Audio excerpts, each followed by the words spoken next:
The Invisible Revolution: How Black Women Are Shattering America's Entrepreneurial Glass Ceiling. Good morning, everyone. I stand before you today with a story that will fundamentally challenge everything you think you know about innovation, power, and who truly drives economic transformation in America. I recently had the extraordinary privilege of interviewing Narnike Pierre Grant, a visionary whose groundbreaking research and advocacy have completely transformed our understanding of entrepreneurship in this country. Narnike isn't just documenting change, she's creating it. Through her relentless pursuit of data that others have ignored and her amplification of voices that have been systematically silenced, she has illuminated one of the most powerful yet overlooked economic revolutions of our time. What Narnaki shared with me wasn't just informative, it was revolutionary. It challenged the very foundation of what we've been taught about innovation and success in America. Think about the entrepreneurial stories we celebrate, the narratives that dominate our media, our business schools, our collective imagination.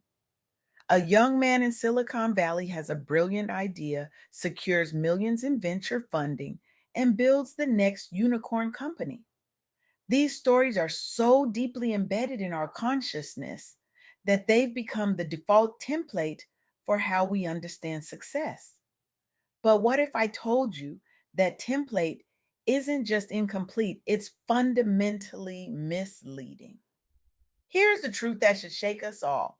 Black women are now at the forefront of entrepreneurship in America. Despite facing persistent barriers in funding, mentorship, and access, they are leading a historic surge in new business creation. In 2024, nearly half of all new businesses were started by women, with Black women driving this trend more than any other demographic group. Let that sink in for a moment. While many would assume that systemic obstacles would slow progress, Black women have instead become the most dynamic engines of new business creation in our economy. This fundamentally challenges our outdated narratives about who drives innovation and underscores how resilience can flourish even in the face of adversity. When Narnica shared this insight with me, I was stunned, not because I doubted Black women's capabilities, far from it, but because this story of leadership and innovation has been largely invisible in our mainstream conversations about entrepreneurship. It's as if we've been looking at the American economy through a keyhole, seeing only a fraction of what's actually happening.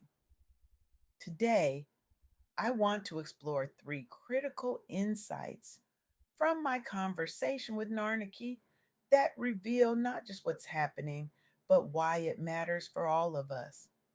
First, Black women aren't just participating in entrepreneurship, they're leading a historic wave of business creation across the country. This isn't a small trend or statistical anomaly. It represents a fundamental shift in who drives economic innovation in America. Second, despite this leadership in starting businesses, Black female founders still receive only a tiny fraction of venture capital funding. This highlights an urgent need to address systemic inequities while also celebrating their remarkable achievements against all odds. And third, data driven advocacy and community based support networks are proving essential for overcoming these barriers. When leaders use research to spotlight disparities, they unlock resources and opportunities that transform entire industries. Let me share a story that illustrates the power of this approach. Catherine Finney founded Genius Guild after identifying massive funding gaps faced by Black women entrepreneurs. The challenge was staggering. Black female founders received less than 3% of venture capital investment despite their outsized role in launching startups. But Finney refused to accept this reality as inevitable. Instead, she meticulously gathered data that documented these disparities. She leveraged her platform from the Budget Fashionista blog and later Digital Undivided to amplify these findings nationally. What happened next was extraordinary. Her approach led to major investments for overlooked entrepreneurs and inspired similar initiatives across tech and venture capital. After selling her successful fashion blog, Finney invested those proceeds into supporting underrepresented founders through Digital Undivided before scaling up with Genius Guild. The impact has been transformative. She's secured over $100 million for thousands of entrepreneurs, become a national voice on equity, and built sustainable pipelines for future leaders.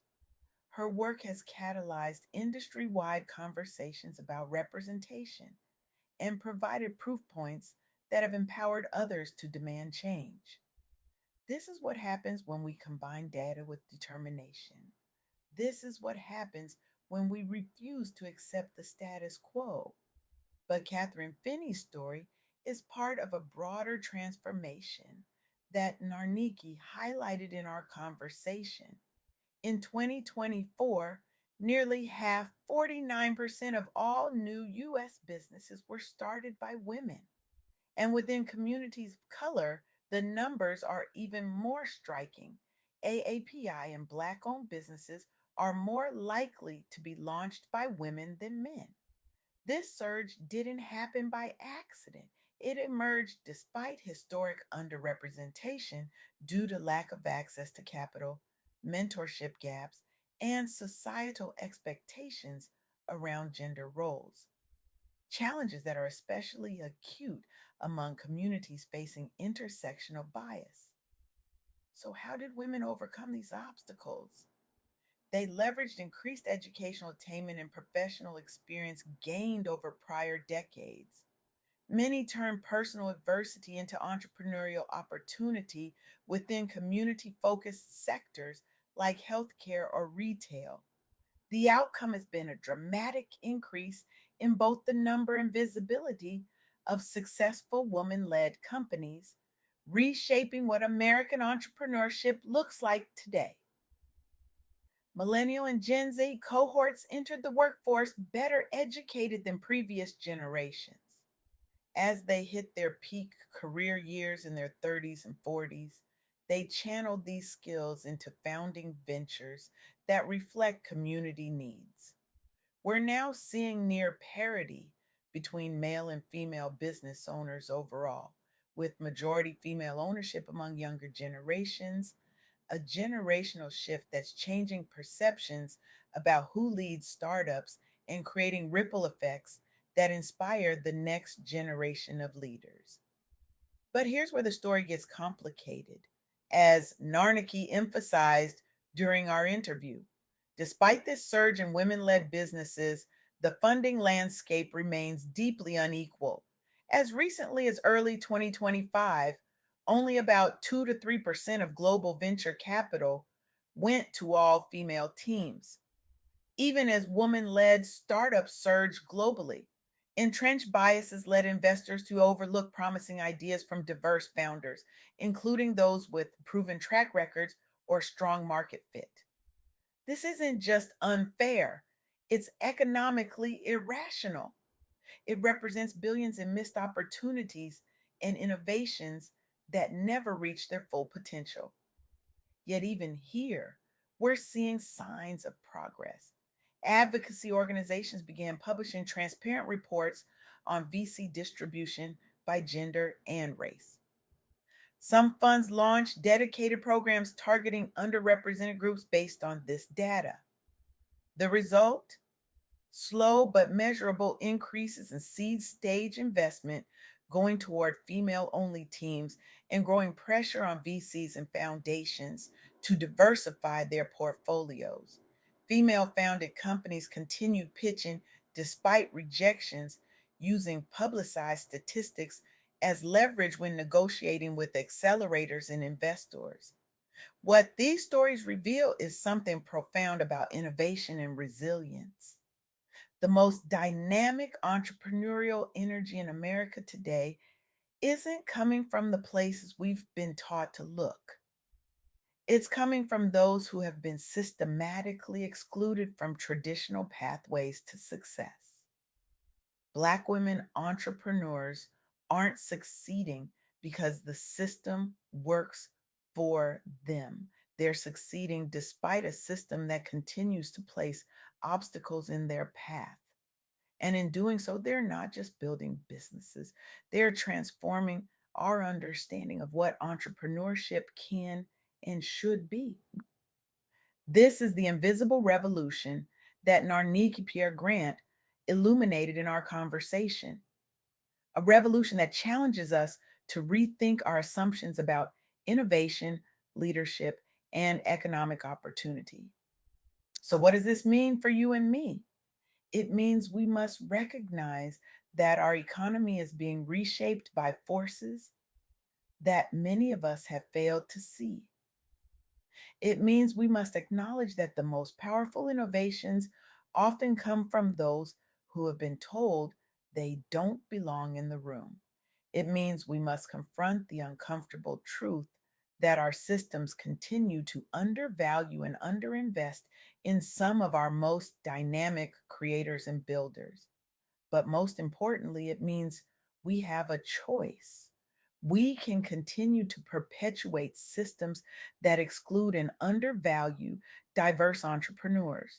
We can keep telling the same tired stories about who innovates and who leads. We can maintain the status quo that leaves billions of dollars of potential unrealized. Or we can choose differently. We can recognize the extraordinary power and potential of Black women entrepreneurs. We can invest in their visions, support their ventures, and remove the systemic barriers that limit their growth.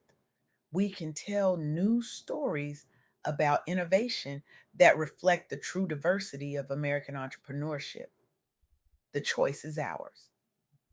But make no mistake, this revolution will continue with or without our recognition.